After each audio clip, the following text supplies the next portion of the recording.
ये कहानी है एक इंसानी बच्चे और एक बंदरिया की। गांव में एक नवजात बच्ची रहती थी, मीरा। उसकी माँ खेतों में काम किया करती थी और मीरा को घर के आंगन में पालन में छोड़ देती थी। उसी इलाके में रहती थी एक मादा बंदर जो हाल में ही अपने बच्चे को खो चुकी थी। एक दिन मीरा भूख से रोने लगी थी। माँ खेत में थी, आसपास कोई नहीं था। तभी वह बंदरिया वहां आई और मीरा को रोते देखा उसकी ममता जाग उठी। बंदरिया धीरे धीरे मीरा के पास गई, उसे गोद में उठाया और अपने सीने से लगाकर बैठ गई। वह बार बार मीरा के मुंह के पास अपना पेट ले जाती, मानो उसे दूध पिलाने की कोशिश कर रही हो।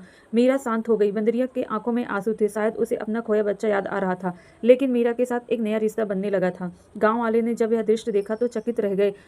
एक बंदरिया इंसानी बच्चे को सीने से लगाकर बैठी है। बच्ची भी रोना बंद कर चुकी थी, उसकी आंखों में सुकून था। लोगों ने यह दृश्य को मोबाइल में रिकॉर्ड कर और पल भर में इंटरनेट पर वायरल कर दिया। गांव में चर्चा हो रही थी, क्या सुरक्षित है, क्या इंसानी बच्चा जानवर के पास रखना सही है। कुछ लोग तो डर गए थे तो कुछ भावुक हो उठे थे। मीरा की माँ जब वापस लौटी तो ये सब देखकर पहले डर गई, लेकिन जब उसने मीरा के चेहरे पर मुस्कान देखी तो वह भी भावुक हो गई। वन विभाग को खबर दी गई। उन्होंने कहा कि बंदरिया को पकड़कर जंगल में छोड़ा जाए, लेकिन गांव वाले अब इस रिश्ते को तोड़ना नहीं चाहते थे। मीरा और बंदरिया एक दूसरे की आदत बन चुकी थी।